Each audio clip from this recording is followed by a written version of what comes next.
Welcome to this explainer. So picture this. You're doing absolutely everything right. You're being super disciplined, moving $100 here, 200 there, straight into your savings account every single month. It feels great, right? Like you've really hit peak financial maturity. But here's the thing. While you're celebrating that discipline, your banking app is actually hiding a pretty harsh mathematical reality. Today, we're going to unpack exactly why simply saving your money is, well, kind of a wealth building trap, and why investing is quite literally the only true engine for real financial growth. Let's head over to the whiteboard for a second. Now, watching that savings balance tick up, it feels like progress. It gives you a little dopamine hit. And don't get me wrong, you have absolutely mastered the discipline part, which is huge. But we really need to look past that initial good feeling and examine what the math is actually doing behind the scenes. Because honestly, the reality of traditional savings accounts paints a very, very different picture for your financial future. Okay, imagine you've successfully parked $10,000 in the bank. Good job. But at a standard 0.5% interest rate, your reward for 12 whole months of patience and discipline is $50. Yep, exactly $50.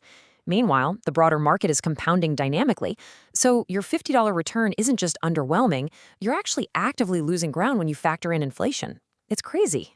So you might be sitting there thinking, wait, am I doing this all wrong? It's the classic wealth building paradox. Saving is 100% necessary, we all know that, but saving alone, it never scales. The real friction point for most of us isn't knowing that we should invest, it's figuring out how to safely transition from just preserving our cash to actually growing it without feeling totally exposed or risking it all. To make that leap, we really need to separate the two distinct jobs your money has. It's a simple concept, but a total game changer. Savings are engineered to protect your money. Investments, on the other hand, are engineered to grow your money. You absolutely need both tools in your tool belt. But expecting your protection tool to do your growth tool's job, well, that's just a mathematical impossibility. Just look at the sheer scale of this difference over a long timeline. It's staggering. Let's take that same $10,000 and leave it for 20 years. In a savings account at 1%, you end up with roughly $12,200. Not great. But if you invested at a historical market average of around 10%, that exact same seed money blooms to roughly $67,000. It is the exact same starting point, exactly the same money, but a completely different life outcome. The biggest wealth gap out there isn't actually between savers and spenders. It's between savers and investors. And the main hurdle? It's all psychology, not math. A flat savings account just feels emotionally safe. It doesn't drop. The stock market, however, is volatile. It goes up and down, and that emotional friction literally terrifies people into just clinging to their cash. And hey, that behavioral fear is totally real and valid, which is exactly why this transition shouldn't happen overnight. Let's walk through a simple 4-step framework that bridges this gap. It's going to let you move from saving to investing without ever compromising your baseline financial security. All right, step 1, build a real emergency fund. You need 3 to 6 months of living expenses tucked away in cash first, just to protect your future investments from unexpected life problems. Once that's done, we hit step 2, which is making a hard mental split. Try to think of your capital as sitting in 2 completely distinct buckets. Bucket 1 is your safety money. That's your emergency fund. It stays liquid, it stays untouched. Bucket 2 is your growth money. And here's the magic.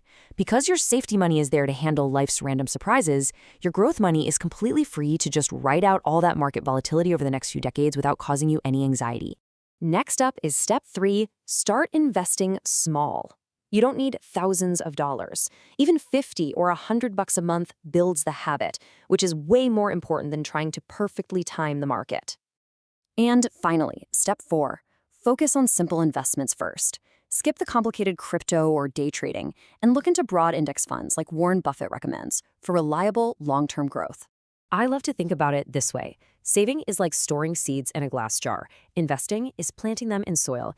If you keep your seeds in a jar on the shelf, sure, they are perfectly protected from the elements, but they are never, ever going to yield a crop.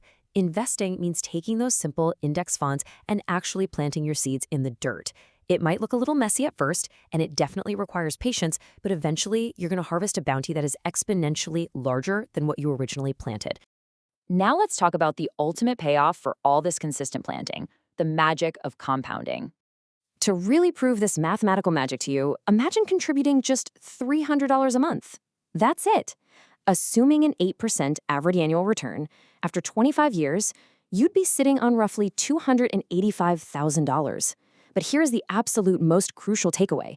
Out of that giant pile of cash, you only contributed $90,000 out of your own pocket. A massive $195,000 came purely from compounding growth doing the heavy lifting for you. That is wild, right?